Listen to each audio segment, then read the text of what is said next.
Hey everyone, welcome to the RotoGrinders Morning Grind Podcast. I'm your host, Stevietpfl. It's Thursday. It's March 28th. It is 2024. We are here to talk the 9-game MLB slate for opening day. It's here. You're listening to the best podcast for breaking down early baseball. And I'm joined today by my good buddy Keith Eister, Eys819. Keith, baseball is back. You get opening day slate. What's happening, my friend? Baseball is here. One of the best days of the entire year. We've been talking about this for, it seems like 2 weeks now. It is finally here. We get to break down some baseball. No more messing around with those nasty NBA late scratches and things like that. We get to set some lineups and forget it. Maybe we have to change a thing or two after lineups come out, but much easier to manage than the NBA stuff that we're dealing with currently. So could not be happier to be with you, breaking down some MLB here for opening day. Yeah, chat's going over on YouTube. What's up, chat? Hope you're having a fantastic Wednesday night. Y'all are talking some NBA over there and talking, listen, NBA, I love it. I love watching basketball. Can't wait for postseason basketball. Baseball's here. And with baseball coming, I've been talking about it for the last couple of weeks. We're talking baseball. A lot of stuff happens throughout the day in basketball. Baseball lineups can be a little bit different, but we're going to be able to give you a lot more information for baseball night before than we are for basketball. So appreciate you all hanging out over there on YouTube. I did want to say really quick before we got into breaking down the slate and stuff like that, I have been working with the RotoGrinders team for some morning grind stuff. We are going to do some giveaways and stuff with the anniversary show coming up, but I was able to work with them, and I have a $20 off first month RotoGrinders combo code that I just posted in YouTube chat. So you get $20 off your first month of combo, which includes basketball, baseball, NHL, PGA, all that stuff. So everything pretty much except for NASCAR. So sorry, I know I'm the NASCAR guy, but I listen, NASCAR pays for itself. So I've worked with them, and that way you'll get access to lineup HQ for baseball and projections and stuff. And super pumped about that. But dude, that music hits different when it's baseball season. I got a smile. I'm ready to go. And we got some baseball to talk about. I will say, for what it's worth, we probably are going to go a little bit longer today. It takes me personally as the host about a week and a half to get back in the rhythm of getting through games faster. So I'm sorry ahead of time. I'm sorry. The only good thing is I don't know if we did baseball live podcast last year. I have to go back and look. I can't remember. I know we did football. I'm pretty sure we did baseball. Yeah, we did baseball. So yeah, you get to hang out with us. If you have questions, post them in YouTube chat, and we'll try to answer them as we're going. Opening day slate has been very good for me for like the last 12 years. I've been really good at opening day baseball. I feel like you have to have the right mix of like what's noise in spring training, what's not noise in spring training, what do you believe, what don't you believe, and I've just been really good at that. So hopefully we can keep it going this year. We are going to start with the FanDuel slate because they do have the LA-Baltimore game. And I wanted to talk about it because I love this game. I really wish this game was on the DraftKings slate. So we get started here. Angels and Orioles, 7.5 total. Baltimore, 178 favorite here. And we got Patrick Sandoval, Corbin Burns facing off with each other here. We always start with pitchers, then we'll talk about the hitters after that. And we always start with the visiting pitcher. Any interest here in Patrick Sandoval? No interest for me in Patrick Sandoval. This Baltimore team is young, up and coming. I really like their chances to have a deep playoff run this year. So tough landing spot here for Sandoval. Wasn't fantastic last year or anything. That average strikeout rate, and it was even down last season, all the way down under 20%. There's no chance I'm rostering Patrick Sandoval against this young Orioles team. If he was facing a different team today, I think I would have interest. He was one of the most extended pitchers in his final spring training start. So he threw 77 pitches in his final spring training start. So if he was facing a different team, maybe depending on who he was facing, but I mean, he's going to face 7 righties in this lineup. Gunnar Henderson to be in there. He's a lefty, and Mullins will probably hit 8th or 9th here and he's a lefty. But Hayes, Rutschman, Santander, Mountcastle, too many righties for Sandoval. And I don't think necessarily Sandoval is a bad pitcher. He just doesn't have like swinging strike stuff, and he gives up a ton of hard contact. I think this is a spot we pass on Sandoval. Corbin Burns, new look Corbin Burns here going to Baltimore in the offseason. He only threw 30 pitches in his final spring training start, which I think is a little concerning. Obviously on FanDuel, we're trying to find that like pitching stud. Strider's off the slate now with the postponed game. A lot of people are going to be talking about Scoble. He's one of my favorite pitchers on the slate too. Burns might actually, with him being the highest priced pitcher on the slate, go a little over or under owned on FanDuel. I think pitch count wise, I was looking back at last year and his final spring training start last year. He threw 38 pitches and he threw 87 pitches on Victory Day or opening day. So I think overall for me on Burns is I project him to throw 85 plus pitches. The Angels lineup is nothing. I mean, okay, Mike Trout, one of the best hitters that we've ever had in baseball. The rest of this lineup is trash. Like, there is not a lot of good hitters in this lineup. They're developing a lot of talent. They're still a couple years away. The Angels are a team we're going to pick on a ton this season as far as pitching. I think we do it right out of the gate here with Corbin Burns. Yeah, I'm with you on the pitch count stuff. I'm not too worried about it. Like, guys throw X number of pitches in a game, and then they work on the side a little bit in spring training. So, like you kind of touched on, there's some noise in spring training stats for sure. Yep. So I'm with you. Burns is going to get his 85 plus pitches here, I think. Paying up on opening day is something that I try not to do as much, just because pitch counts are lower. You need ceiling out of these 10K guys.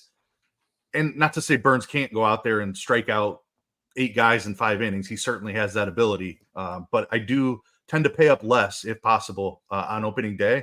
The Angels lineup doesn't scare me either. It's Trout and a bunch of like okay bats. Like Chanel is an up-and-coming prospect, but there's not much around him. I mean, when you have Anthony Rendon and Aaron Hicks projected to hit at the top of the lineup, that just doesn't sound good. So I'm with you. I think there's upside here.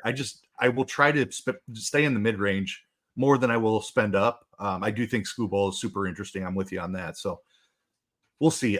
I'll be slightly over the field on Burns, I think, but he won't be like a massive overweight stance. There's some other guys I want to take bigger stands on. Yeah, I was looking, and I won't look into projected ownership too much until tomorrow morning when I'm building out teams and stuff. But it just seems like Burns is not getting a ton of love, and that's why I'm interested. Like, you look at the Angels lineup, man, like their best hitter is Trout. Well, I mean, Burns is just death to righties. I mean, this is a guy that strikes out righties at a huge clip. And last season, it took Burns a little while to get going, but I think this is going to be a really good spot for Burns. Let's talk bats here for the Angels. I got nothing. I want nothing to do with these guys. They are really cheap over on FanDuel. They're cheap because they stink. I mean, just being straight up honest, I want nothing to do with the Angels bats on FanDuel here. I'm with you for the most part. I will say that Mike Trout is 3,700. I know the price on Trout is very appealing. Yeah. Even as a tournament one-off, like you just hope that he touches Burns for even a solo homer, gets another something off the bullpen, and you're cooking at only 3,700. So I don't hate Trout as a tournament play. I'm not interested in really anybody else either. He has that cutter that really neutralizes lefty power as well. So Chanel would be the other guy I would look at, but I don't like this matchup for him. Different matchup. I'd love him at 2,900, but not against Corbin Burns. So I think it's Trout only for me. Yeah, what's funny is Bet365 had Trout over a half of total base for like minus 130 this morning. They are tempting you. They're like, hey, and like you're potentially getting 1 or 2 at bats against the bullpen, and it's Mike Trout. So, and I mean he's on the road, so they're not offering that in Florida on Hard Rock. But I thought that was tempting. Baltimore bats. One of the reasons that I wish this game was on the DraftKings slate is because I really like the Baltimore bats. I think that we're going to talk about Cincinnati. We're going to talk about the Dodgers. We're going to talk about Detroit and some of these bats that are like going to be very popular just in general. Baltimore would be a perfect pivot off of those top end teams on DraftKings if they were on the slate. I really like them on FanDuel. I mean, Mountcastle, Santander, Rutschman, Hayes, all these guys offer power upside against lefties, and we're expecting Sandoval to throw 85 plus pitches. I mean, he's stretched out pretty well. I think this is a really good spot for Baltimore. Yeah, I'm with you here. I think Sandoval is a fine pitcher, but Baltimore, especially the top four, have absolutely crushed left-handed pitching. Santander and Mountcastle in particular just destroys left-handed pitching. So really like those two guys. With you on Hayes and Rutschman as well. And I'll throw Jordan Westberg out there as well. Second base eligibility, like that quite a bit. Had a decent rookie season. Expect a nice step forward for him this season. He's down there at 2,600. So as a value option, he's shortstop on FanDuel actually. So shortstop eligibility, I would prefer the second base, but I'll take him at shortstop too. I like that price a lot. And if you're stacking Baltimore and FanDuel, obviously they have the 4 stack limit. Don't be afraid to build some Baltimore stacks with Henderson. I know it's lefty, but he's going to be the low-owned Baltimore player when you're building stacks out. So he's just too good. He's too good to leave off stacks. All right, let's keep moving here. We got St. Louis at LA taking on the Dodgers. 8.5 total here. Dodgers a minus 225 favorite. They're the biggest favorite on the slate, and I think that's really appropriate. I think that they are clearly better than St. Louis in this spot. Miles Mikolas, Tyler Glasnow. We'll start here with Miles Mikolas. I was looking at this dude's stats and breaking him down when I was working on my premium content last night, and he said that he was working on a lot of breaking ball stuff because he was trying to do some stuff different. He's not generating any swinging strikes in spring training. If you're not generating swinging strikes in spring training, you're going to struggle against one of the best offenses in baseball. This is an easy fade spot for me on Miles Mikolas. Yeah, I completely agree. I mean, you can't ask for a worse matchup. Just no chance I'm rostering Mikolas against the Dodgers here. Yeah, you pull up plate FQ and it's just green. Your face is just green. No, just green. That's not what you want to see. Glasnow getting a rare third game of the season for the Dodgers, and Glasnow's making his second start of the year. So we kind of got to see him. He threw 77 pitches in that game against San Diego overseas. He honestly, he didn't look terrible. I wouldn't necessarily say that he was bad. He just wasn't generating a lot of strikeouts, and I think that's just going to be a thing against the Padres this year. They don't have a ton of power, but they have a ton of people that make contact in that lineup. I think you can go back to the well here on Glasnow. Again, the Cardinals lineup, there's a lot of potential talent in this lineup, and we're going to see days that this lineup wins you tournaments, but day-to-day basis, I think they're going to necessarily struggle. So what are your thoughts here on Glasnow? Yeah, we were both loving him for his first start of the season. He did not quite perform as well as expected, but I still have big expectations for Glasnow. Just coming over to the Dodgers, I feel like he's going to be one of the top pitchers in baseball.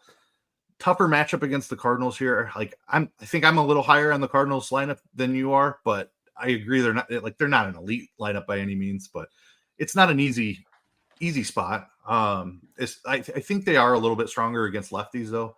Glasnow is obviously really strong against righties.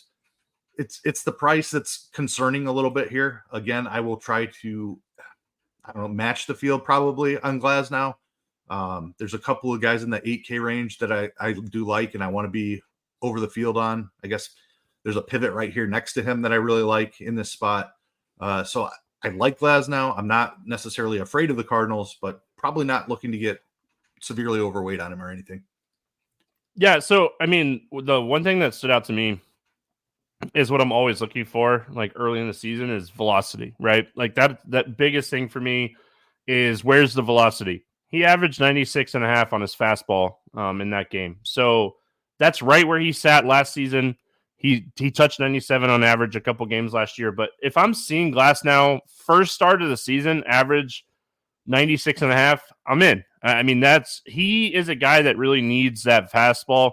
And, this is a guy that's dealt with a lot of injuries. If he's hitting that speed on the fastball, his changeup and curveball are going to work. And that's where we're going to generate the strikeouts against the Cardinals team they're going to potentially have some strikeouts in this lineup. Gorman's a guy that strikes out a ton. Matt Carpenter projected to be in this lineup for opening day. He strikes out a ton. So a lot of potential for Glasnow. Let's go Cardinals bats. Not my favorite spot. And really quick, I wanted to ask you this. Opening day, you're already talking about like builds and stuff. What are your plans as far as like, what are you planning on playing? Like, are you MMEing? Are you 20 entry max, 3 entry max? Like, I talk about it all the time. I strictly baseball play with like 3 entry max stuff. I'm playing 20 entry max. It's opening day. It's fun. I'm playing probably outside of 20 entry max tournaments. I'm probably playing like 5 to 10 like hand build teams that I'll mess with too. I play more on opening day. It's just a thing. Yeah, I mean, you just described like basically that's my daily play in MLB throughout the season. I love that 20 max tournament, the $4 or whatever it is on DraftKings. I think it's a really nice price point where if I punt it off for 3 weeks straight, I'm totally fine with that. So I love getting in that tournament. Super top heavy. It's very much a lotto. You definitely need to be different in that tournament, but that is one of my favorite tournaments to play. Just going 150 every day can get a little taxing if you hit a bad stretch, but playing that $4 20 entry max is kind of my sweet spot. And then I do the single entry stuff as well, the 3 max stuff. Love those tournaments, of course. You can be a little bit chalkier in that type of setting. So that is pretty much exactly what I'm playing here on opening day. Yeah, I wanted to let the people know because we're going to talk about like, hey, we're going to be overweight on this guy. Like it's good to just talk about like the contests that we're playing and expecting to play in this type of slate. I feel like that helps. I do like the 20 entry max tournament on DraftKings. I think it's one of the best tournament structures they have. I know you said that like it's top heavy, but it actually like pays pretty deep and stuff. Like it's a tournament long term you can be profitable and if you're a good DFS player. So that's why I like the 20 entry max. But let's talk Cardinals bats. I mean, basically really close to the same type of lineup we've seen for this team here recently. What are your thoughts here on the Cardinals? Yeah, I mean, I'm not really interested in chasing anybody against Glasnow. He gets strikeouts. The walks can be an issue at times, but he's already had 1 start under his belt. I feel like there's a very small chance that he gets blown up in this spot. They're not all that cheap either. Goldschmidt and Arenado are both over 5K on DraftKings. Gorman at 4,200 would probably be, if I was looking for a one-off trying to find a home run, Gorman would probably be the guy, but not a lot of interest here in the Cardinals at all.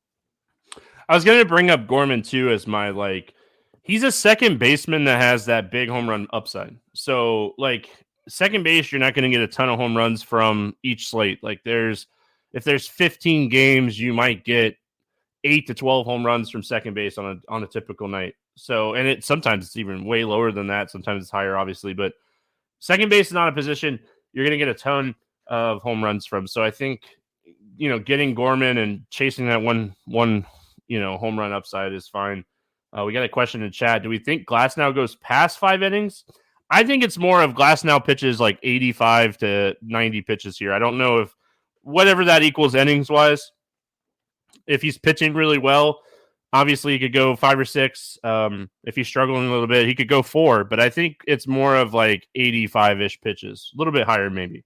Yeah, I think that's what I was speaking to about not wanting to spend up all that much on opening day because everybody's a little bit limited here.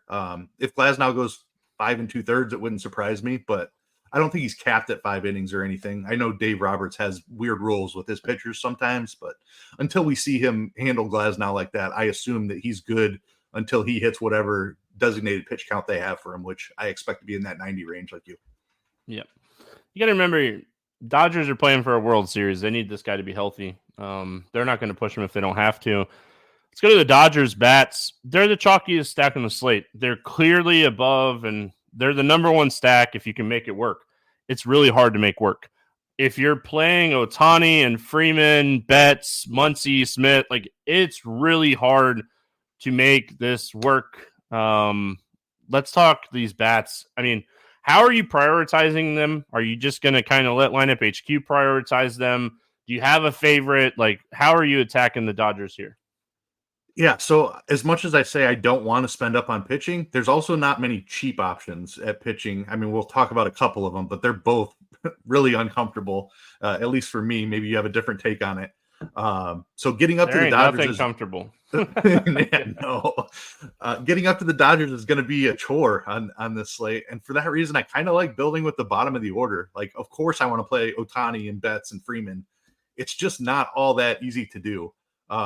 I don't mind Outman's price at 4,400. I think Gavin Lux is maybe my favorite option on the entire team. Just being in this lineup, he's going to hit at the bottom of the order more than likely, which then turns it over to the studs that can help drive him in. Like, his run scoring potential is off the charts if he gets on base. He adds a little bit of speed and a little bit of power, has that second base eligibility. We talked about how second base is a weak position. So Gavin Lux at 3,400, I'm very interested in.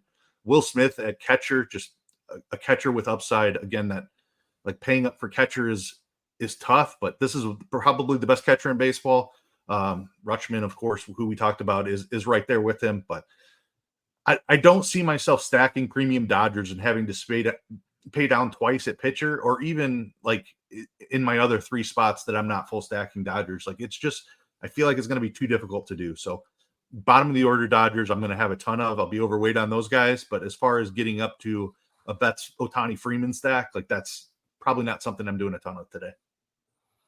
I will say, Teoscar Hernandez is really expensive on DraftKings. He's cheap on FanDuel.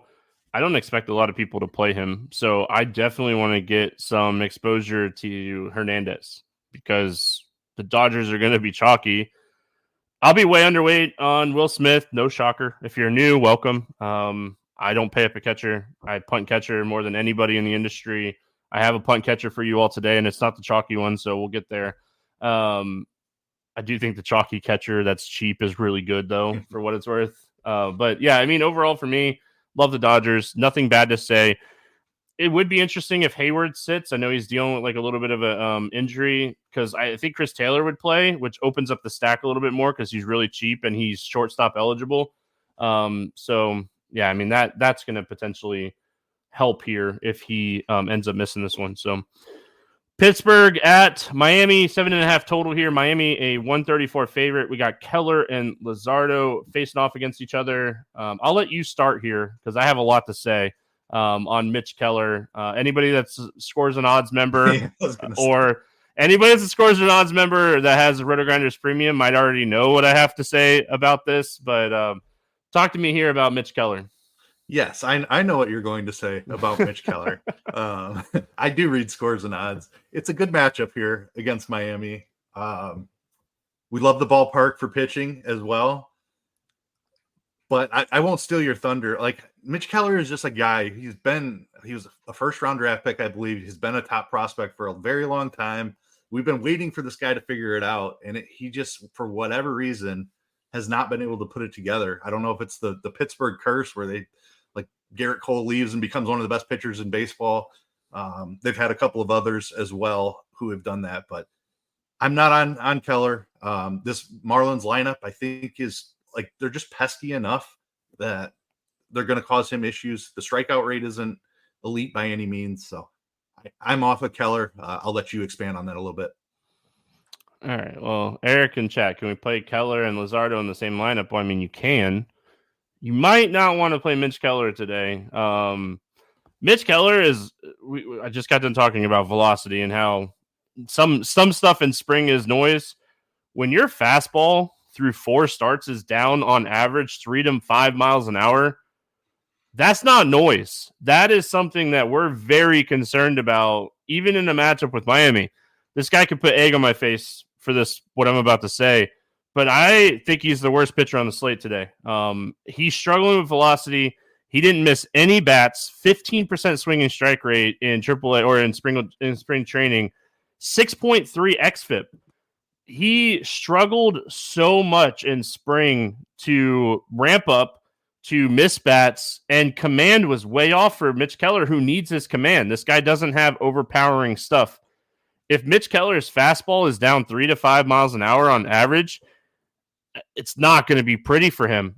So I really like the Miami Marlins bats in this game. I hate the ballpark. If this game was being played in any other ballpark, this would be a spot I would just be absolutely loving. But I just, Keith, that's a lot. Like, we could talk like a mile or two, but when you're averaging a 93.5-mile-an-hour fastball and you're struggling to touch 90, dude, I touched 80 today. My arm hurts tremendously, but I touched 80 today, and I haven't thrown a baseball in years.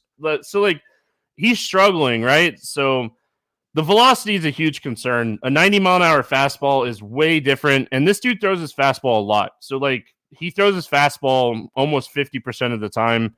That's huge. It's such a huge thing.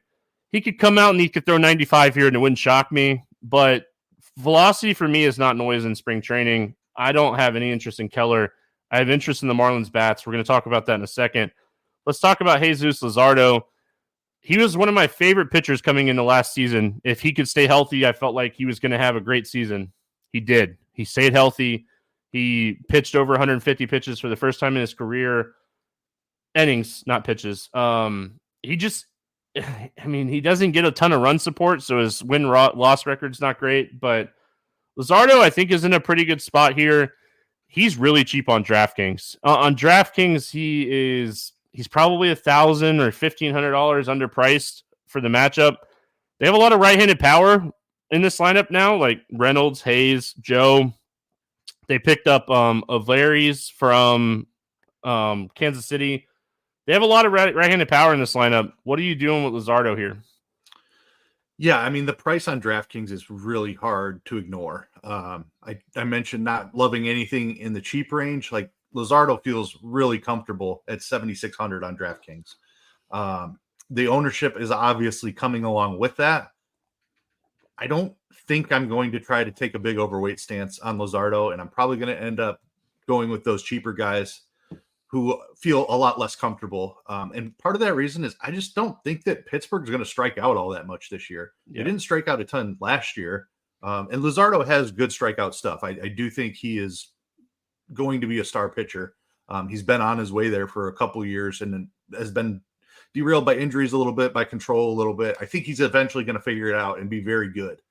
This matchup and that ownership has me leaning towards a Luzardo fade. I won't fade him completely, but maybe like 20% to the field's 30%, that type of thing. And it's just because I like the Pittsburgh lineup. Like, there's a lot of contact guys in here. Brian Reynolds, Andrew McCutchen, Brian Hayes, like, all those guys make solid contact. They're good against lefties, especially Brian Hayes had a great year against lefties last year. Even Connor Joe, like, I don't know, as the chalkiest pitcher on the slate, I probably end up underweight. I think he's fine. Love the ballpark. I will say the weather in Miami is playing like it's one of the hotter games of the day. Like, that's a factor on opening day when we have 50-degree and 60-degree weather throughout the country, everywhere else mostly. So that helps me lean even more into the fade a little bit. But it's also Pittsburgh's lack of strikeouts in the lineup that has me think, and he doesn't need a huge ceiling at 7,600. This is why it's a little bit of a conundrum. But I think there's less upside here than people are giving him credit for. Yeah, I mean, so if he can navigate the top half of this lineup, he should crush the bottom half of this lineup. The bottom half of this lineup's not great. So it's kind of like catch-22. We have him currently projected for about 25% ownership, a little bit over that on our lineup HQ here. I'll probably match the field. I don't want to take a stand either way. I might end up playing him more on FanDuel. Like, I wrote him up on lineup HQ because I do think, like, he's way underpriced, but, like, FanDuel makes a lot of sense for me too, just because, like, he's more expensive over there. He's not projected for nearly as much ownership. And if he does pitch well, to the top half of this lineup, like, I mean, there's 5-ish Ks on the bottom half. I mean, the bottom half of this lineup's they're going to strike out a lot this year. So there's also some upside at the bottom of the lineup too. Henry Davis really looks like he's taking a step forward this year, and Michael A. Taylor showed massive power against Joey Gallo, baby. Joey Gallo 2.0. Yeah, I mean, he did strike out a ton as well. And Alan says, Keith, remember there's a dome in Miami. I know, but that's still like 70 degrees compared to 50 degrees elsewhere. So yeah, roof might be open tomorrow too. Yeah. It could be, yeah, depending on the weather. But I know it's not going to be 90 and humid. Yeah, unless it's open, then it might be. No, I mean I live in Florida. It's been around 80. They might have the roof open. It's kind of miserable even at 80 in Florida, especially in Miami. So let's talk bats. What are your thoughts here on the Pittsburgh bats? Any mini stacks here against the Chalky Luzardo? Yeah, I mean, I don't hate it. Just looking at, I mean, obviously I'm not playing lefties, but I don't think the Pirates are going to roll out any lefties. Maybe O'Neal Cruz. But I talked about McCutchen. I know he's old, but dude's still pretty good. Cabrian Hayes, I think, is absolutely fine. What is his price? Why am I not seeing him? Yeah, 4,400. I'm good with that price. McCutchen's at the same price there. I mentioned Henry Davis. He does not have catcher eligibility on DraftKings, at least where I'm looking, which is unfortunate. He's going to get that eventually. I would love Henry Davis in the spot. If he had that catcher eligibility, he'd be an awesome pivot off of the cheap catcher who you alluded to earlier. But yeah, mini stacks only. I don't think Luzardo necessarily gets blown up here, but it wouldn't surprise me to see him give up a home run or two. So I made a note of this earlier today, and because I am who I am, I'm going to give it out. A mini Pittsburgh stack with a Dodgers stack gets you off of the chalky Luzardo Dodgers stack. That's going to be very popular. And it's going to make your Dodgers stack different because you're stacking the hitters Leverage against the pitcher. Yeah, the leverage is just massive. So I think it's one of the best leverage spots on the slate. So whether you do like a 4-4, you probably need to do a 4-4 just because like how expensive the Dodgers are still.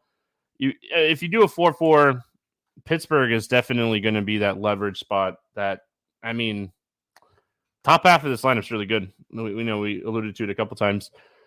One of my favorite cheap stacks on this slate is the Miami Marlins. Obviously, you're going to have to pay up for Jazz. You should. This is a phenomenal spot for him.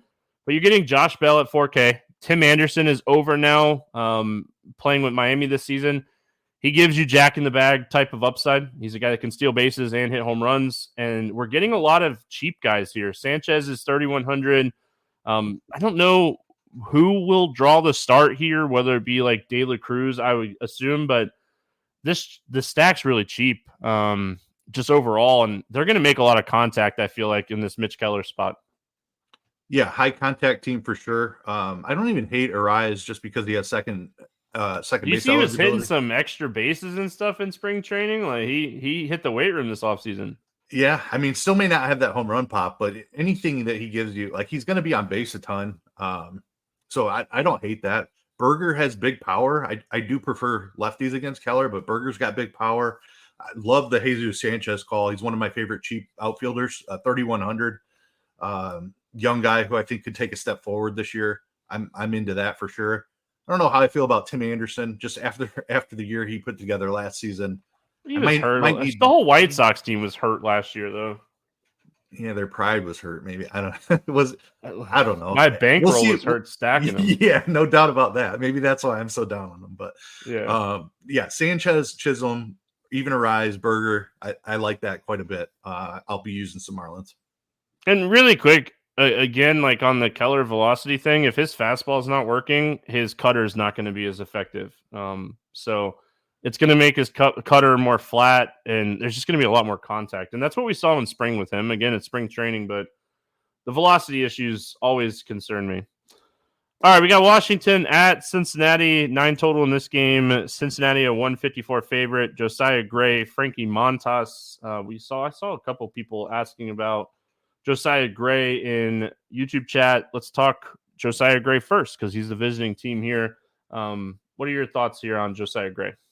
I mean, if you're looking for leverage points, you can play Josiah Gray because the Reds are going to be mega chalk, I think. And I believe it's deservedly slow. I know they're banged up a little bit. They still have plenty of depth. They brought in Candelario. I'm still afraid of this lineup, and I'm afraid of this ballpark. Josiah Gray is a fly ball pitcher, and the strikeout rate isn't enough to where he can keep these bats down, in my opinion. So Josiah Gray is a young guy with talent, but just has not been able to put it together and has been absolutely thrashed by lefties in his career. So there's definitely some Reds lefty bats that I want to talk about, but I'm not playing Josiah Gray on the slate. Yeah, Reds are going to be popular. You could play Reds and still play good bats or pitchers. Sorry, you could play Reds and still play good pitching. They're a top stack in the slate for me. I like them a lot. I don't have any interest in Josiah Gray. I touched on this on scores and odds. I like the under on his strikeout prop here at minus. I think it was under 5.5 at almost even money. It's changed a little bit. You can still find it at minus 115. So I like the under on his strikeout prop. He had an impressive strikeout rate and swinging strike rate this spring, but the advanced numbers looked awful for him. So I'm really worried about Josiah Gray just in general here. He struggled with command, home runs, walks. Like, that's not what you want. He only threw 40 pitches in his last start in triple or spring training as well. I don't know if he's going to pitch deep into this game. This is one of the worst ballparks in baseball as far as pitching is concerned. I think it's a terrible spot for Josiah Gray. Let's go to Frankie Montas on the other side here. He's in a different uniform to start the season. What are your thoughts here on Montas? I do not like Frankie Montas. I do not think he's all that good of a pitcher, but he is one of the cheap options on this slate. There are not many of them. I will just start by saying I prefer the national stack in this spot, but I will be playing Frankie Montas just for the salary savings. He's coming off of an injury. He was horrid after getting traded over to the Yankees in 22, and then he threw an inning and a third or something last year before a shoulder injury shut him down, and he has not thrown since then. So really uncomfortable spot, like I mentioned. But that price on DraftKings, on FanDuel, there's no chance I would use him. I'm talking about strictly a money-saving DK SP2. I think you have to have some interest just because the talent has been there in the past. It's been a really rough couple of years for Frankie Montas. And I do prefer the Washington bats, but I reluctantly will be playing some Frankie. Yeah, I think this is one of those situations where you can play both sides. You can take some shots on him because he's cheap, and you're going to build some stacks against him. I mean, I think the Washington bats are in a great spot. Montas started his career in White Sox, went to Oakland. We know him more from pitching in Oakland for, I think, 4 or 5 years, whatever it was. Pitched for the Yankees for an inning, like you said. That's bad luck. I mean, that's all you could say. He struggled big time with home runs in spring training, and this is not the ballpark you want to struggle with home runs. This is the Great American Small Park. I don't mind playing a little Montas, but I'm definitely going to be playing Washington bats, and I think we get our first game stack of the season. I think you could stack both sides of this game, and honestly, like, I think it's a good spot for Washington, and they're not getting as much love here as like the Reds. Like, you look at the ownership on Washington, and they're way down, and you look at the ownership on the Reds, and it's way up. So, again, both pitchers struggle with home runs in a great home run ballpark, and one team's really highly owned, and the other team's going under owned. So, Washington very high up on my list today. I really like this spot for them. They're cheap. You can play anybody you want from this team and build a really strong stack and feel really good about your pitching. So Washington, very, very, very good spot. Completely with you. I think Washington is my favorite stack of the day for a lot of the reasons that you just laid out there. Very well said. Cincy is on the other side of this game going to be very chalky because of the spot they're in. Well, Washington is in almost the exact same spot against the fly ball pitcher who gives up home runs. Why would we not be playing the other side of this? I am totally with you. I love CJ Abrams, at 4,600. He has power and speed. Joey Gallo, I know, like, he's going to be frustrating because he strikes out so much, but man, like, this is a great spot for Joey Gallo. I don't expect Montas to have a great strikeout rate. Hasn't really throughout his career, and now coming off of injury, I think it takes him a little bit to get the stuff back. So love Joey Gallo. Eddie Rosario, another sneaky good offseason pickup. Like, Rosario is a really solid hitter. I like him a good amount. Keibert Ruiz at catcher, I think you can look there. He was a stud prospect coming up, hasn't really put it all together yet. The power hasn't quite shown up, but 3,700 for a catcher, I don't mind that. Lane Thomas is a solid hitter. I have a ton of interest in this Washington set. It's my catcher, man. Ruiz, I think that's your pivot. When you're looking at catchers on the slate, I think the chalky, and I really think this guy is going to come in at big time ownership is Diaz from Houston, getting the lefty, and Cortez being 3K. Dude hit 23 home runs last year. Really solid hitter. I really like Ruiz as a pivot. You got to pay up a little bit more for him just in general.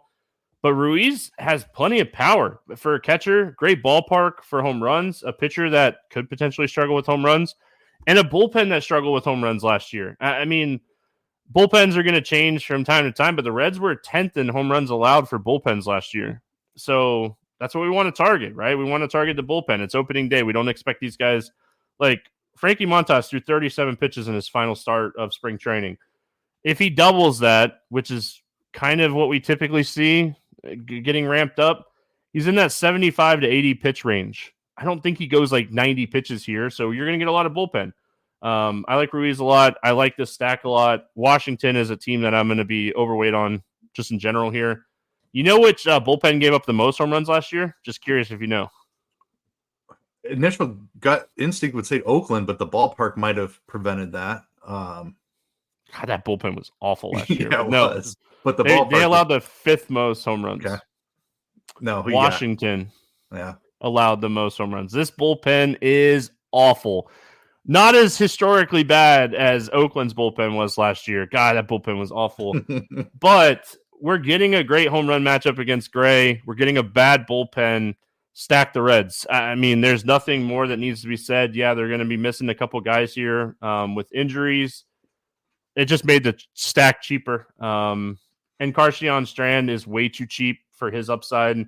These guys smashed the ball in spring training. And again, I don't love looking at like spring training stats, but I think if I remember correctly, 5 or 6 of these guys had ISOs over 250, like in spring training.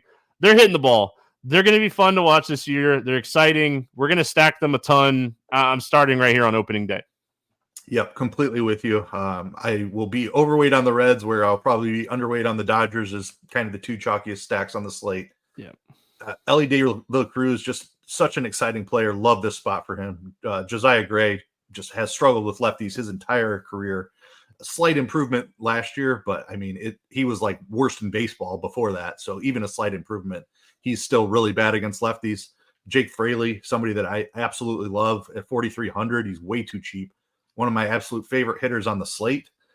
Even India is too cheap. Like, I prefer lefties against Gray, but India should hit towards the top of the order. Second baseman at 3,900. I'm definitely on board with that. And perhaps my favorite value bet on the entire slate is Will Benson at 3,300. Lots of pop, some speed as well. So certainly we'll have him in my stacks. Potential Nick Martini gets the fill-in start with McLean and Friedel out. Martini might get in there at 3K. I don't hate that. Not excited about that as I am about Will Benson. I think Benson has a lot more upside, but love the Reds up and down. My favorite stack on the slate, but they will be popular. Benson had like 6 or 7 stolen bases in spring training too. Yep, these guys. I debated on writing up his stolen base at plus 300 on Scores and Odds yesterday morning. I didn't do it. It's really close for me. So, all right, moving on. We got Minnesota at Kansas City, 8 total. Minnesota, a 122 favorite. Pablo Lopez, Cole Reagans facing off against each other here. We'll go Pablo Lopez first. Any interest here in Lopez against the Royals? I do. Pablo Lopez is a really good pitcher. He is also coming with far less ownership than Tyler Glasnow and Tariq Skubal up here in this top end range. I think Pablo is going to be the guy that I go overweight on. I like the spot better for Skubal, obviously, but Kansas City is a team that strikes out a decent amount. Sal Perez's strikeouts have come up. MJ Melendez strikes out quite a bit. If Nelson Velasquez is in there, he's a big strikeout guy. So I like the upside for Pablo. I also feel pretty good about him just being ready to go right out of the gate opening day. I do have some interest in Pablo here. Yeah, me too. He's definitely going to be in my player pool. I have interest in the Royals bats too. We'll talk about it here in a few minutes. They're very free swingers. A lot of power, a lot of strikeouts. So, I mean, you look up and down this lineup, there's going to be a lot of power and a lot of strikeouts. Other side of this game, Cole Reagans might end up being my highest owned pitcher. And had you asked me that this morning, I probably wouldn't have said that. But as the day has progressed and I've gotten more into my research, like really ending up on a lot of Cole Reagans just in general. And one of the reasons why I found it really interesting, Keith, the dude threw 93 pitches in his final spring training start. That is what we kind of expect as like a high ceiling for opening day pitchers, and the dude threw 93 pitches in his final spring training start. Like, that tells me good things. Love to see that. And we saw this dude take a giant leap last year when he got traded. What are your thoughts here on Reagans? My thoughts on Cole Reagans are that he is awesome. I don't know how many people realize what he did once he went over to Kansas City. I'm not even joking when I tell you he was the best pitcher in baseball for the second half of the season. He was that good. The strikeout rate rose up over 30%. The velocity jumped up like 3 ticks when he went to Kansas City, and he added a slider that just helped him out a ton against lefties, especially. Cole Reagans is a legitimate ace. Like, what a steal for Kansas City to get this guy. I think he's underpriced in this matchup. The getting fully stretched out in spring training is exciting. A matchup against a Twins team that strikes out a fair amount. Like, I am fully in on Cole Reagans. Like, his strikeout prop over was just a print fest the second half of the season. Like, he crushed it every time out. And it's because they let him throw 100 pitches, and the dude has filthy stuff. Like, he throws like 5 well above average pitches. He is a legitimate, true top of the rotation starting pitcher. So if you don't know the name Cole Reagans, get used to it because dude is phenomenal.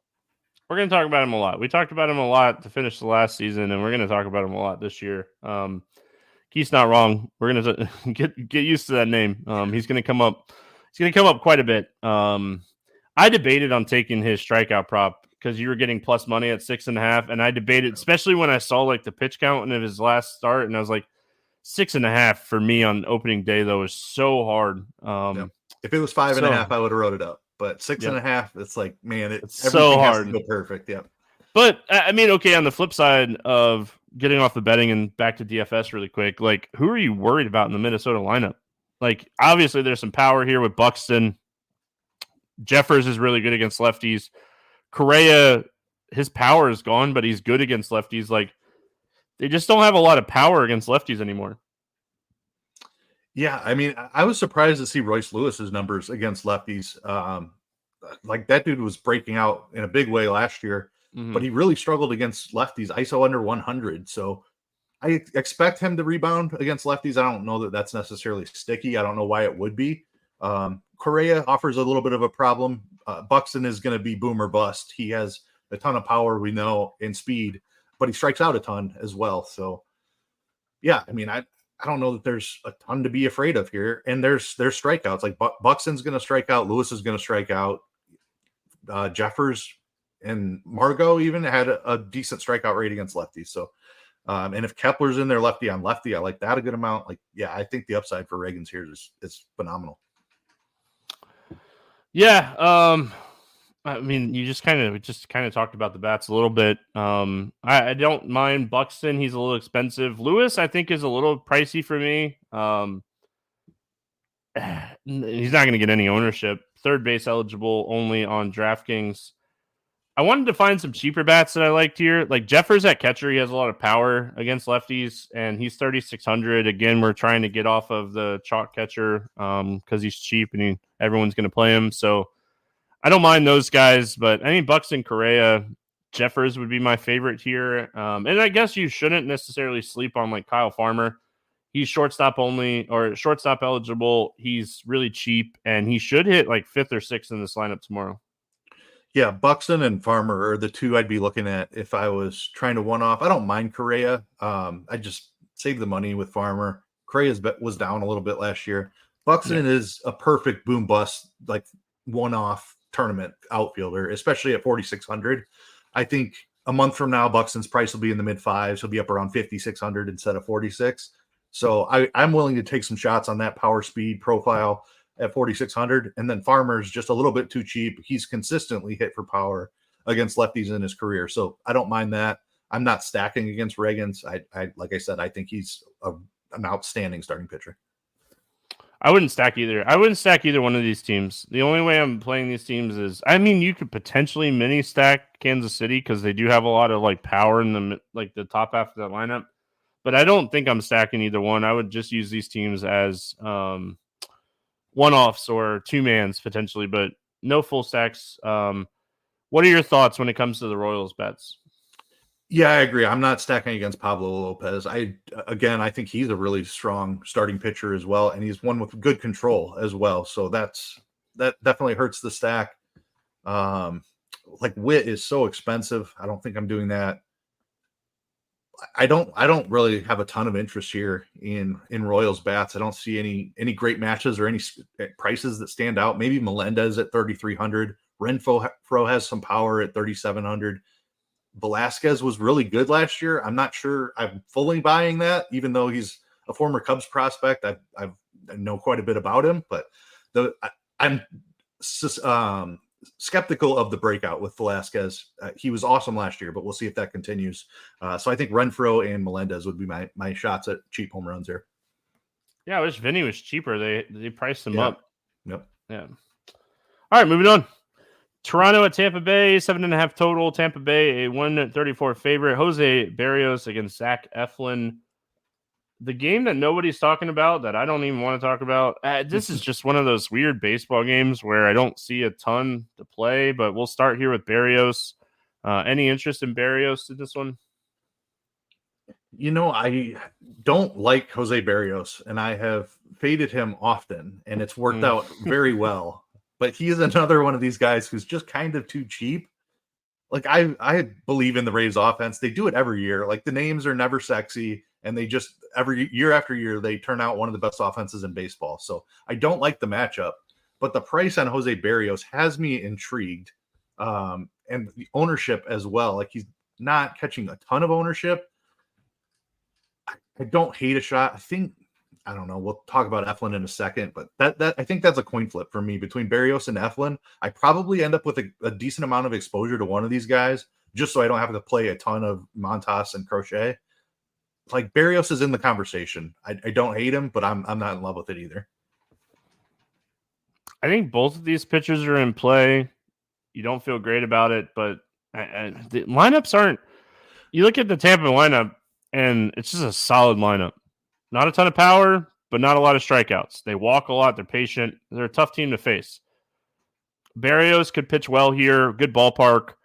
And then you go to Eflin, and I'm really worried about his pitch count. He's not very stretched out.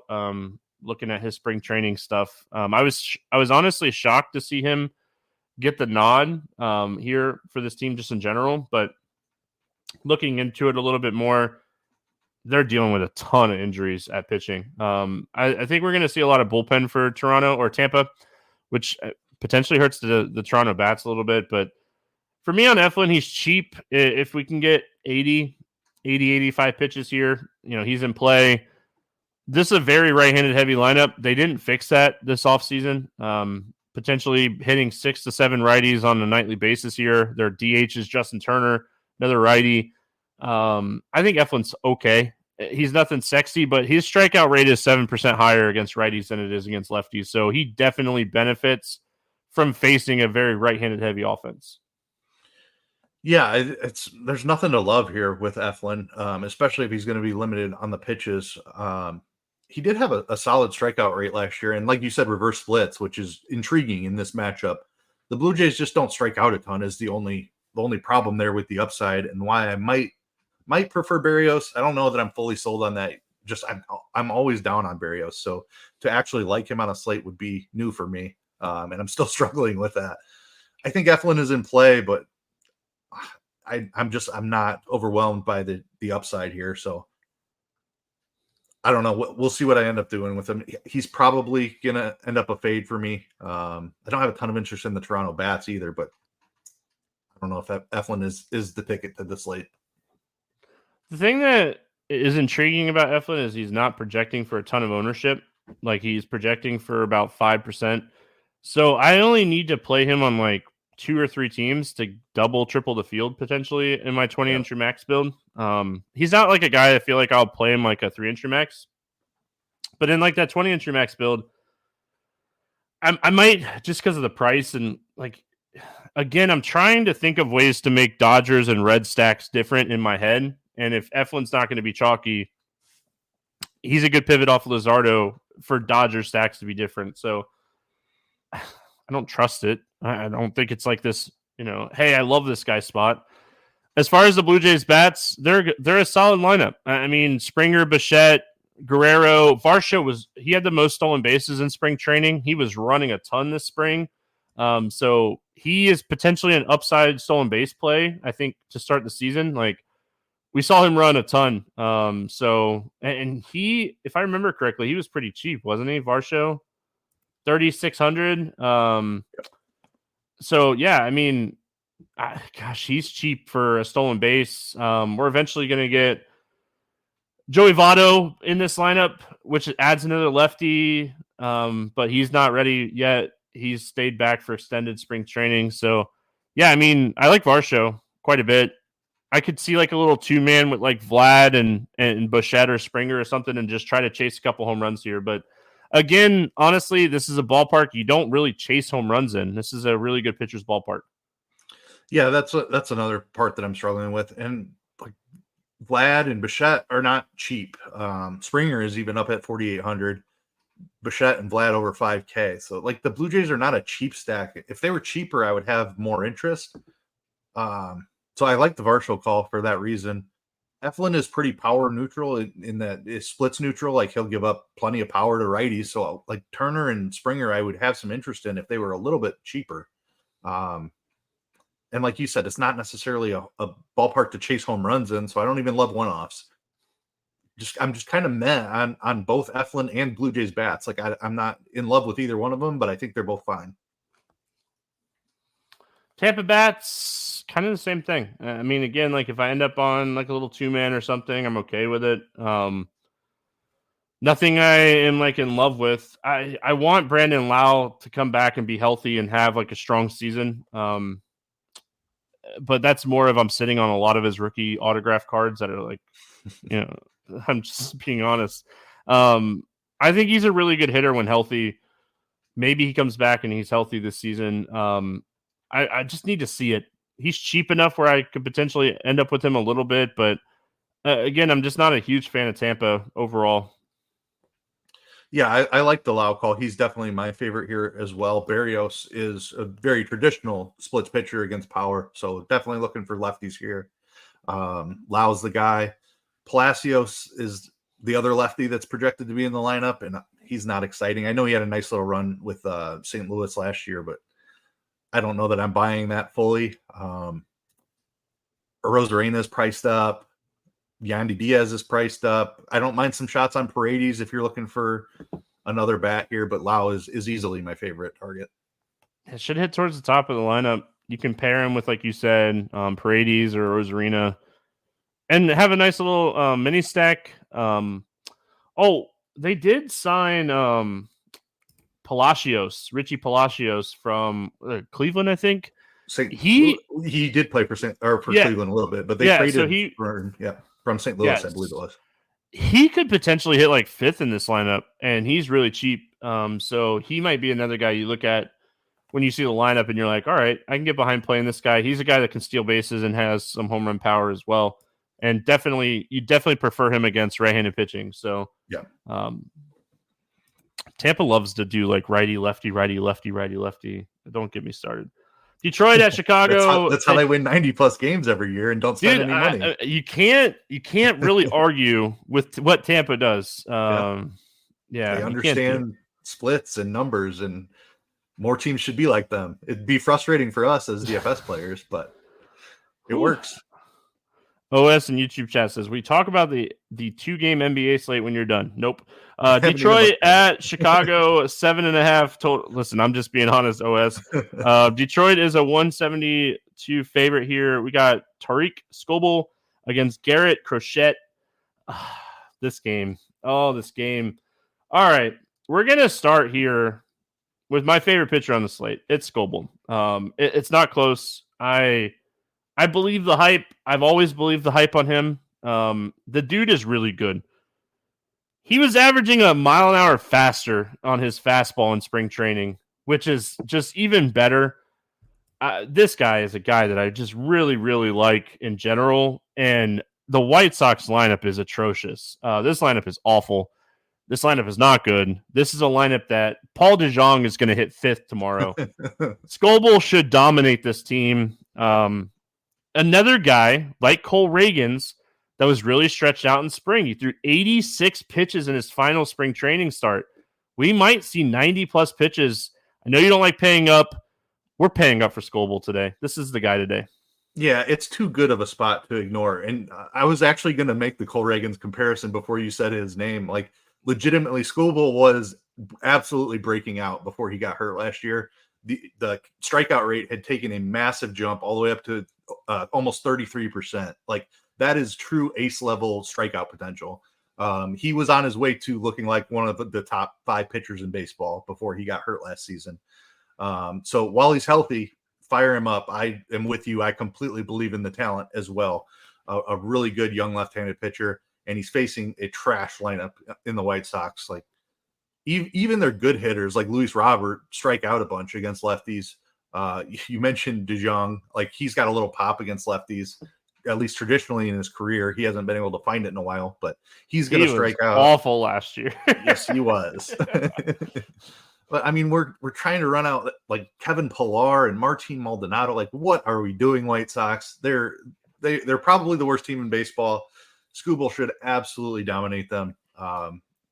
Definitely my favorite spend up. I will at least match the field. I'll try to be overweight. But again, I'm not trying to spend up as much as I can.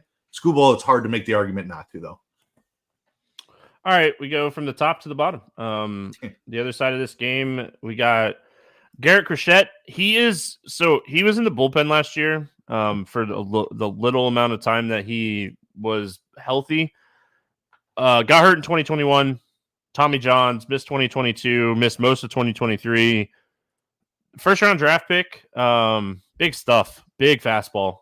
This is a dude that last season was touching 100 miles an hour.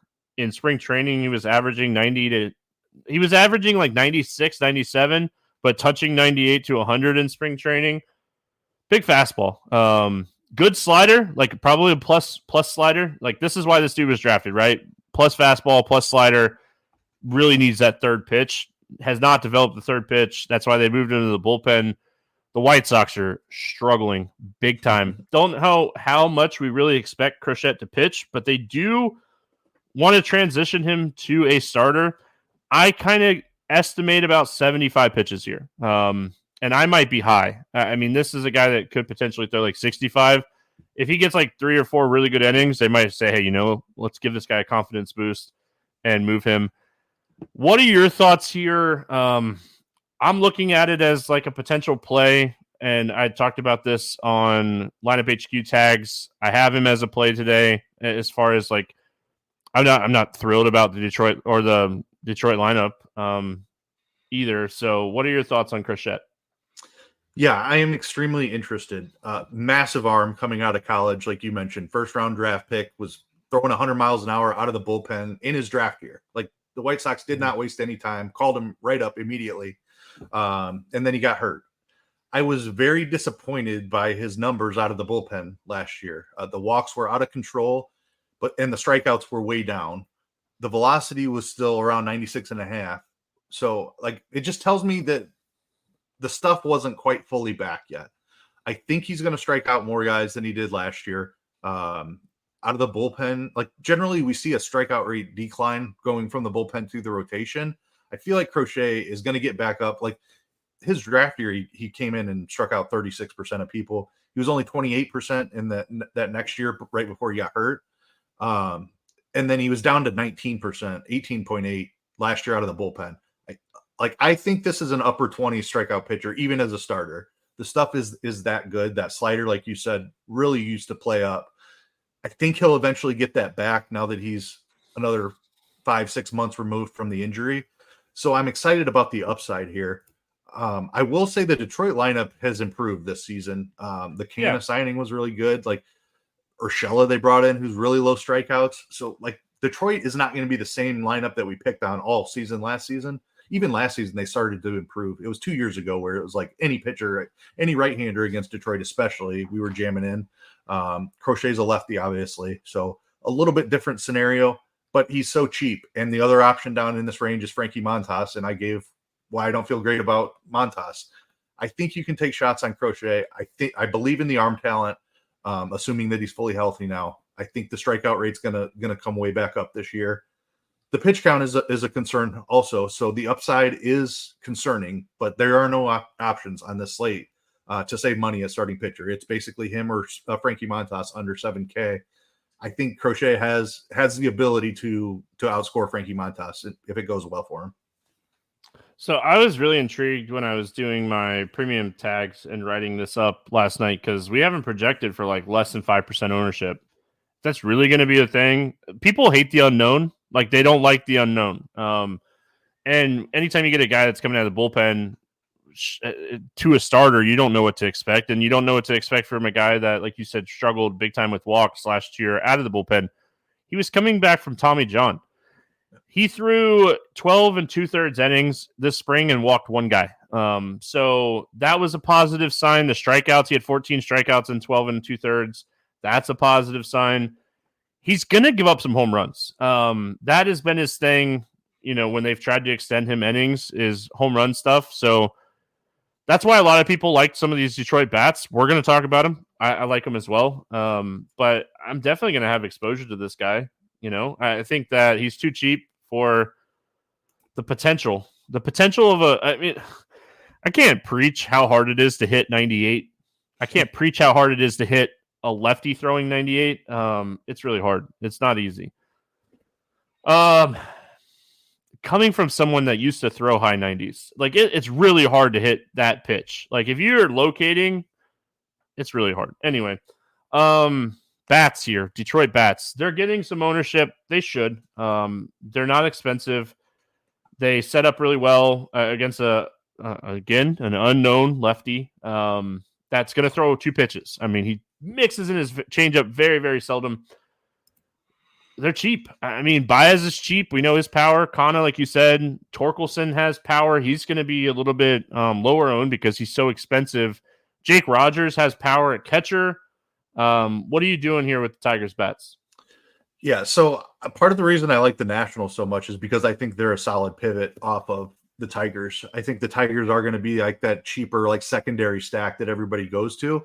I think people will full stack them also, but I'm of the belief that Crochet is talented and he can have a solid outing here. So I probably end up underweight. I do like Torkelson. I think he's their best hitter.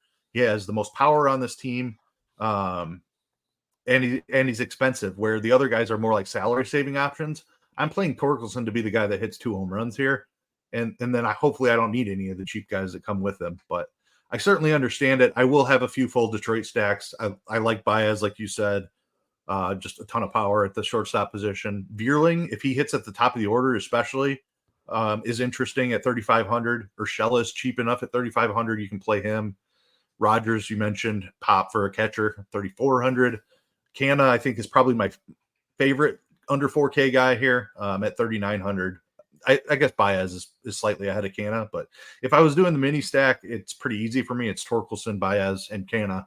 I think you could certainly mix in Vierling and Urshela and Rogers as well. I like Rogers, catcher with pop. Strikeouts or home runs. Sounds good to me. That's what I want for my catcher. I chase home runs. I want nothing but home runs for my catcher. Like, I want a cheap catcher that's going to try to hit a home run. I don't want you to hit a single. I'm pissed when you hit a single. Unless it wins me a tournament, then I'm whatever you need to do. Yeezy says Green is really bad against lefties. So if he gets 2 or 3 at bats here against the lefty, really tough. The good thing about Riley Green is when we do get into the bullpen, he's likely going to get righties because he hits around a lot of righties. So you're potentially getting 2 at bats, maybe 3 at bats for him against a righty. So yeah, I don't necessarily hate it. Like he's so expensive though. Like that's my biggest thing. You're potentially losing your first 2 at bats for a guy that's 4,700. So that's why I'm down on Green. Yeah, and Crochet has the profile, the fastball slider combo that just absolutely gives lefties fits. Like Death if to he busts lefties, out man. that, yeah, it's a tough spot for Riley Green. I get playing the bullpen angle though because the Sox bullpen is not good at all. All right, we're going here to the other side. We didn't talk about the other side yet. Let's talk about White Sox. What are we doing? The bats here. But I don't have any interest in these White Sox bats whatsoever. Like Screwball is just good. I know he's going to be the chalkiest pitcher on the slate. I don't think I'm chasing that as a leverage point. Like, who do I even want to play? Like Robert, but he's not even cheap. He's 5,500. Andrew Vaughn, I guess if you're looking for a cheap home run, you can target him at 3,800. DeJong was just so bad last year. I don't think I can play him. Eloy, 4,400. Like, nothing is exciting here. I don't know. Andrew Vaughn, if I have to name one, I guess. Honestly, Jeremy in chat says Scoble Cy Young this year. I've already bet it. I can't lie. I bet it a month ago. Love it. I'm in. I believe in the talent. I really think that this guy is uber talented. If anything, maybe Luis Robert as a one-off and chase that home run that Scoble gives up. But again, I'm probably going to be way overweight on Scoble and just fade the White Sox and just say, if Scoble gets touched up in this game, I move on to the next slate. It's baseball. We have 200 slates. We have a lot. So, all right, moving on. 2 games left. We're doing okay. Thanks for hanging out with us live. Appreciate it. We got a lot of people hanging out in chat tonight. I love it. Everybody's San Francisco for baseball, dude. I mean, how can you not be excited? Like, I told my wife, "Don't bother me tomorrow. I'm watching baseball day." Webb against Darvish, 7.5 total. Pick'em game, straight pick'em. Darvish obviously getting the start here for San Diego. Logan Webb. Is this the ugliest game? Like the most unappealing game? The Tampa game, pretty much too. Let's talk Webb first, I guess. Logan Webb is a really solid pitcher and could pitch the most innings of any pitcher on the slate today. I'll just say that. Because the Padres are going to put the ball in play, they're not going to strike out a lot. Webb's going to generate a lot of ground balls. Big ground ball pitcher. Is that appealing at all at 8,400? Like potentially throwing like 6-7 innings. I don't have his outs prop in front of me, but I think that potentially is one that I would look at. What are your thoughts on Webb? Yeah, it's not exciting because the Padres are a really contact-heavy offense, and Webb is a below-average strikeout pitcher. He's a very above-average real-life starting pitcher, but he's below average in the strikeout department, just 22.6% last year. He's a ground ball guy. He's gonna I'm with you.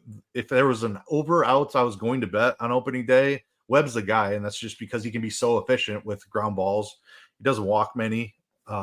So I'm with you there that he can work deep into a game. Even if he only has 90 pitches, he can go 6-7 innings. So, and the Padres are going to put the ball in play, but that's part of what's limiting his DFS upside as well, is that he's a pitch to contact type of guy. So I don't have a ton of interest there. It's not, I don't think you're getting a complete game out of him. It's happened before on opening day, but probably not, less likely. Especially against a really deep lineup like the Padres. So I'm probably leaving him on the shelf. Yeah, last season, opening day for him was his best strikeout outing of the year. He struck out 12. He only had double-digit strikeouts 3 times last year.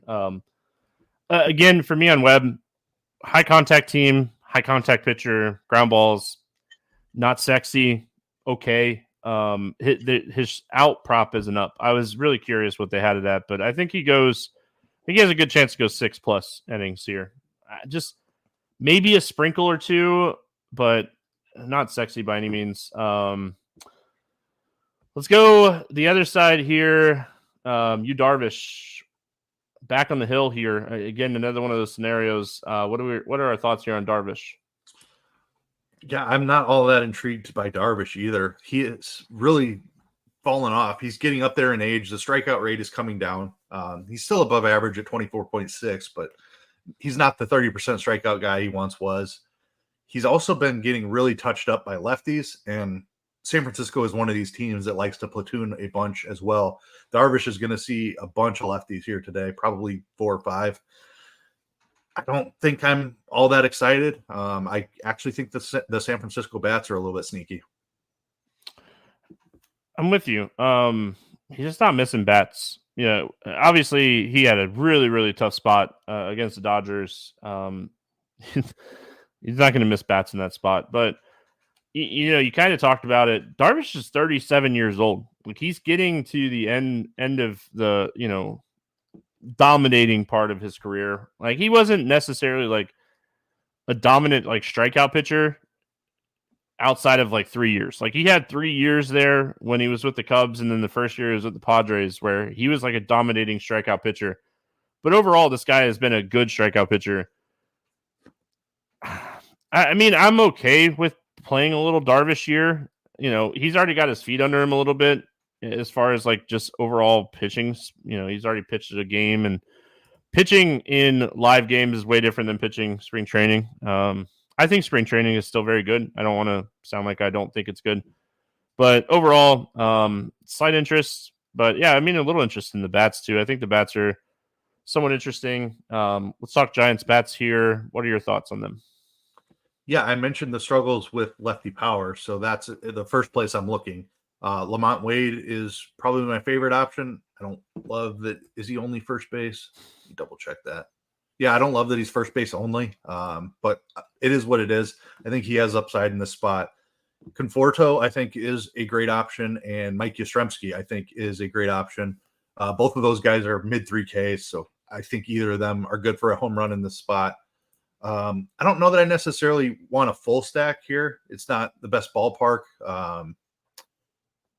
Darvish, I think, is still talented. He's not going to miss a ton of bats, like you said. So he'll give up a home run or two, and that's probably what I'm chasing. Mostly lefties, of course. Like, you can play Soler in any matchup. Dude has monster power. Chapman is fine, but it's really the lefties I'm looking at: Wade, Conforto, and Yaz.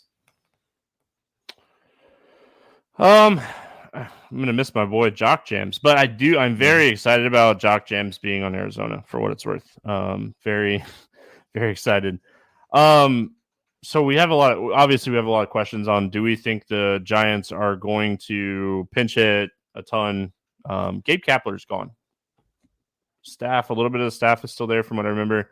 But our boy Matt Williams is there. If you don't know Matt Williams, go back and watch some old Diamondbacks footage. I don't expect them to do the pinch hitting again, and like at the rate that they were doing it, because they did it at one of the highest rates in the MLB last year. They brought in, like you said, Soler. And just overall, I feel like I don't feel like that we're going to see a lot of that this year. I like Wade. I like Conforto. I like Yaz. I want to see him healthy. Want to see him have a healthy year. Don't sleep on Soler. Soler.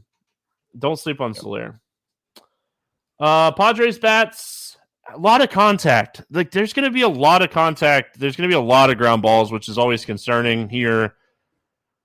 I was looking at it as far as like the Padres bats, because when you have a ground ball guy, you want a big fly ball hitter. Cronenworth fits the build. Like, if you want to take a one-off on Cronenworth, like, he is a good fly ball hitter. But I'm not excited about that. Not really excited about playing any of these guys. Yeah, I'm kind of with you. Like I said, Logan Webb is an extremely above average starting pitcher in real life. The control is fantastic, among the best in baseball. So I'm not excited to play anybody here. Cronenworth is also the one-on-one matchup I had circled. I think he's the best bet. Of course, Tatis and Machado have outstanding power and can do it in any matchup, but it's Cronenworth is the guy I think I'd look to as the one-off. You save a little bit of money, and I think he has just as much upside. The Giants are pinch hitting everybody tomorrow now. Yankees and Astros, 8.5 total here. The Astros, a 152 favorite. We got Nestor Cortez against Framber Valdez. Any interest here in Nestor Cortez? No interest for me. Houston is probably the worst matchup in baseball for left-handed pitching. Lowest strikeout in the league last year against lefties, way down at like 18%. Cortez, I think his top pitch count in spring training was like 60-something pitches. and only threw 30, 32 or 34 in his last start. Got beat up a little bit. Just a brutal matchup for Nestor Cortes. I like him to have a bit of a bounce back year this season. He struggled a lot last year. I think he's better than that, but this is not the spot for him. I'll talk about the bats in a second. As far as the Astros bats, a lot of love about to be spread on the Astros bats, but I'm with you on Cortes. Looking at his advanced numbers last year, just really struggles with righties. Strikeout rate goes way down, like 7% lower against righties than lefties. ISO goes way up. WOBA goes way up. Ground balls go way down. Like everything you want to see for hitting, you love. A lot of hard contact, but for pitching, I mean, there's nothing that you can really like here. Swinging strike rate down almost 6% against righties. So Cortes is starting opening day because the Yankees are already dealing with a ton of injuries at pitcher. One of the best teams in baseball this year is going to be the Yankees. See my hat? Pains me to say that. But it's honestly true. Framber Valdez on the other side of this game, this isn't a lineup you want to face if you're Valdez either. This is a scary lineup. Valdez is not a huge strikeout guy. He is a guy that, can rack up strikeouts in certain matchups. The Yankees strike out with the best of them. That's not going to change this year. Juan Soto helps a little bit. And I say a little bit. Juan Soto helps a lot. Still get like Judge in there. He strikes out a bunch. What are we doing here with Valdez? So you touched on something important here for me. It's the way the lineup sets up is why I don't love Valdez. The Yankees will strike out a bunch, but I think they strike out more against righties. And Valdez has a huge split, 32.5% against lefties last year, 23.4% against righties. So you want to see lefties in the lineup if you're chasing Framber Valdez strikeouts. Juan Soto is he struck out more last year against lefties than he ever has in his career by a lot. His career strikeout rate is like 19% against lefties. Rizzo is the other lefty in the lineup, and he doesn't strike out at all versus lefties. We have Trent Grisham projected to start as well. I'm not even positive that he does start, but he's the only lefty that potentially strikes out in this lineup. So the strikeout spot is really tough for Framber Valdez. I think he's a really good pitcher. He could get it done with ground balls. He's also an extreme ground ball guy, very similar to Logan Webb, but from the left side here, even more extreme ground ball. So I think he can have a fine outing here, but I just don't see the upside is my biggest problem. If I need somebody in this 8K range, I don't mind him. And it's just because I think he can work pretty deep into the game. I prefer him over taking a shot on even Darvish. We both don't like Keller. It's if you're going Luzardo and another guy and you don't have enough money to get up to Skubal or even Reagans, who I much prefer to this range, I think it's Valdez over Darvish for me. And that's the only thing I'll say. Maybe I end up with him in 1 or 2 out of 20, but not a guy I'm targeting. I don't think it's a good spot for him. Ground ball pitcher against one of the best fly ball hitting teams in baseball. Torres is a fly ball hitter. Judge is a fly ball hitter. Stan's a fly ball hitter. Cabrera is a fly ball hitter. Volpe is a fly ball hitter. Can't do it. Sure. Can you sprinkle him? You can sprinkle anybody. He threw 82 pitches in his final spring training start. He might go 90, 95 pitches here. So in that aspect, sure, you could take some shots on him. He's gonna get some run support too, which I love for pitchers. Yankees bats, I'm targeting home runs. Torres, Judge, Stanton, all the guys I just said, basically. I'm going to attack home runs here, maybe even mini stack this team. This has the potential to be the highest scoring game on the slate. This has the potential of just being like a lot of balls being hit really hard type of game. So I definitely want to get exposure to the Yankees today. Yeah, I mean, chasing home runs is exactly how I want to play this. You mentioned the fly ball hitters, and that's what you need. You need somebody who can elevate the ball against an extreme, probably the best ground ball pitcher in baseball. Like the ground ball rate for Valdez is absolutely elite. So I'm with you. I'm just chasing home runs. I don't want to stack. He's gotten the control much closer to average in the last couple of years. And he's even to the point where he's a pretty solid control pitcher at this point. So I'm not stacking against him, but I certainly will chase some home runs. On DraftKings, because on FanDuel, I talked about how I like Baltimore as a pivot off of the Dodgers. On DraftKings, I love the Houston Astros as a pivot off the Dodgers. I love this spot for them. I mean, all these guys are good against lefties. Altuve, Yordan Alvarez is really good lefty-lefty, really sneaky, good lefty-lefty. Bregman's good against lefties. Jose Abreu took all season to hit a home run last year, but he finally got going at the end of the year. Chas McCormick is one of my favorite players on the entire slate. I love this dude against lefties. I talked about him a ton last year. I'm guessing, I know you. I'm guessing you're with me here when it comes to the Astros. Yeah, absolutely. I mean, I said it already. They were one of the best offenses in baseball against lefties last year. Even the two lefties in the lineup, they're both really expensive. Yordan Alvarez and Kyle Tucker, they're awesome against lefties. Like, yep. Lefty-lefty is a real thing. It's a hard matchup to be a left-handed hitter and hit a left-handed pitcher. But Yordan and Kyle Tucker have both proven over multiple seasons they have it figured out. So don't be afraid to spend up for those guys. Nestor's another guy who's got a wide split, and he's much tougher on lefties. But these are two of the best lefties in baseball, so don't leave them out of your stack. Yainer Diaz is the chalk catcher that we've mentioned a couple times. He's a really talented young guy. He's cheap. I'm on board with that. Love the Chas McCormick call. He might be my favorite hitter, price considered, on this entire team. Altuve's great. Yeah, I mean, I'm completely with you on the Astros. And Derek says Chiefs going to be sad. No more Michael Brantley. He hasn't signed. He has. I don't know. Did he officially announce his retirement? He did announce his retirement, I think. Yeah. All right. Good. I mean, good for him. He had a really solid baseball career. Yep. Very underrated. Awesome. Did you mention Jeremy Pena? I did not. But he's another guy that I really, really like. Diaz is going to be the chalk catcher on the slate. For what it's worth. I hate cheap chalk catchers, but man, this guy's in a great spot. I'm definitely going to have exposure to him.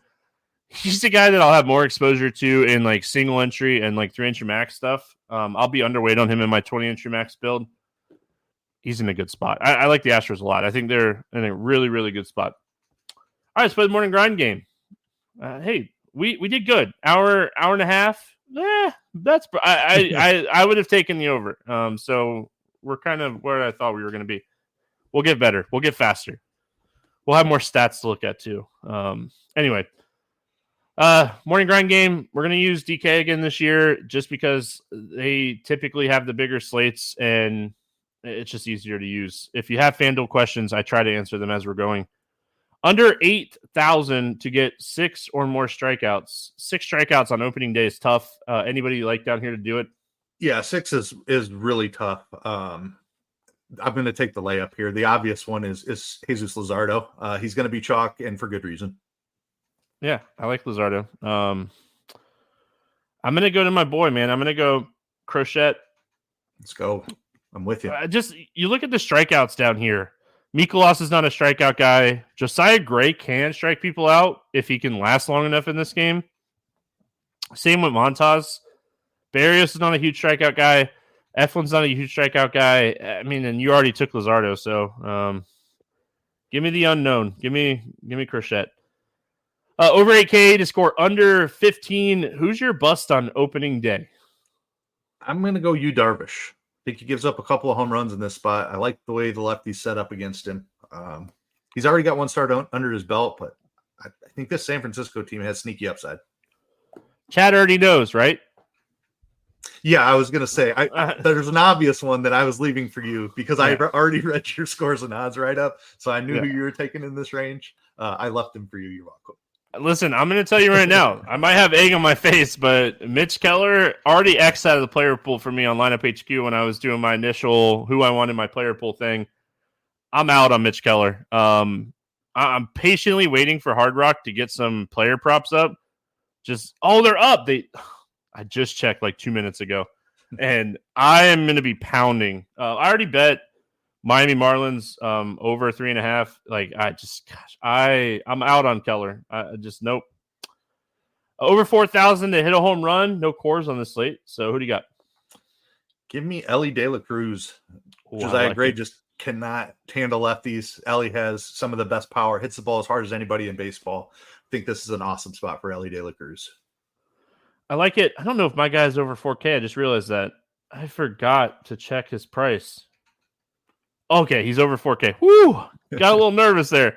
I'm going to go Chas McCormick as my home run play today. I love this guy against lefties. big time plus hitter against lefties. So give me Chas McCormick here against Nestor Cortez. I like him a lot. Under 4K to get 2 hits. Who do you like here?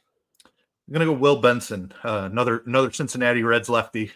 Love this spot for them. He's in a great spot. 2 hits, maybe hitting a stolen base just as likely, but he's good for 2 hits. I think they took player props down already. Trying to get on some stuff that I really like, and man, it's driving me crazy.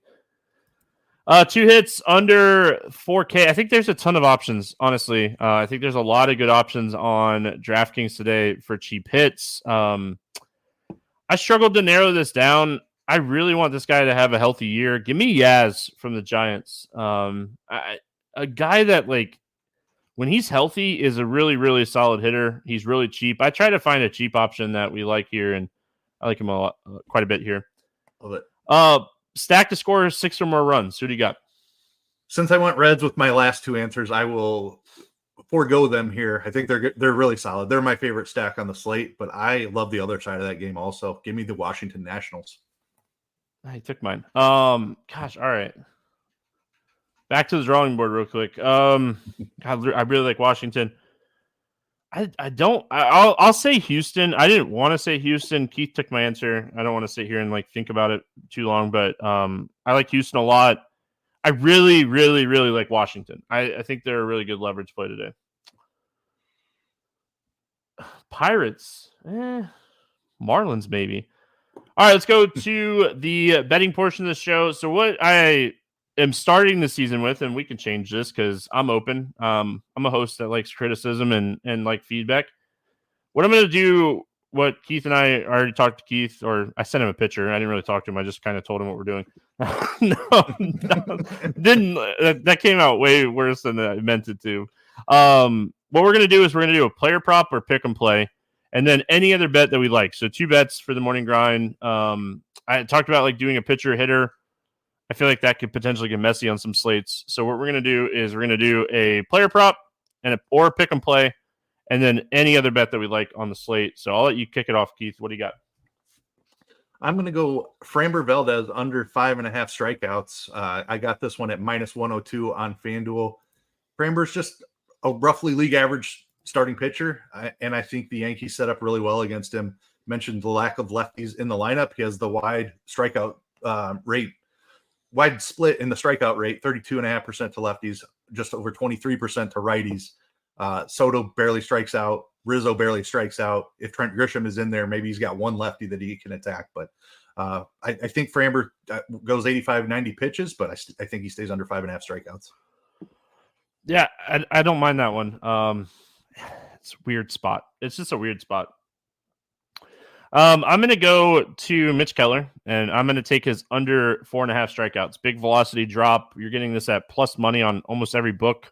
So I'm believing in what I believe in, and it's either, like I said, it's either going to really work out for me on this slate or it's not, and I'm perfectly okay with that. That's what I love about baseball. Some things work out, some things don't, and a drop in a fastball that much it's really going to affect him here.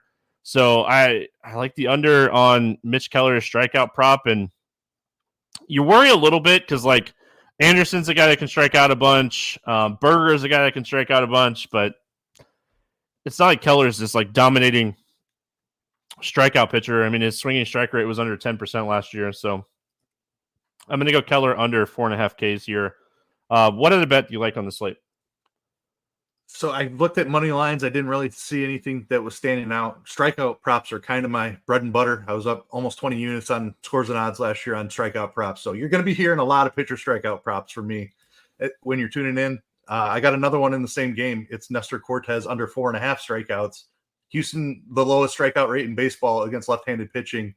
Absolutely loaded lineup that does not strike out. Nestor not fully stretched out yet either. So I think Nestor Cortez stays under 4.5 strikeouts. I like it. I'm actually going to stay in that game, and I'm going to go to a player prop in that game as well. I like this game quite a bit. I hate doing this, but like this is only one that you can get right now on Bet Rivers. It's plus 143, over 1.5 total bases for Chas McCormick. A lot of the books have him at just over a half, and you got to take the big time juice. Bet Rivers actually has him at 1.5, and you're getting it at plus money. I think this is an excellent spot for extra base hits for Chas McCormick. He's really good against lefties. Again, I think this game kind of pops off. So really like Chas McCormick over 1.5 total bases at plus money. I think that this is a really solid one. And I know Bet Rivers is available in quite a bit of spots. If you haven't signed up, go to our offers page and take advantage of it. Keith, any final thoughts before we get out of here? Baseball is back. Get it every day for the next 6 months, 200-something slates, like you mentioned. So it's not going away anytime soon. We're in it for the long haul, but couldn't be more excited. Oh man, we're done with this slate, and I'm so pumped. I can't wait for watch baseball all day long. Can't wait. I don't have to get up as early as you to watch baseball tomorrow, but I can't wait to watch it. Appreciate everyone hanging out with us. If you are hanging out with us live on YouTube and you haven't already hit the subscribe button, do that. We appreciate it. We're going to be around for baseball all year. We're going to talk baseball again tomorrow. So have a fantastic Thursday. We're back tomorrow. Good luck, everyone. We'll see you then.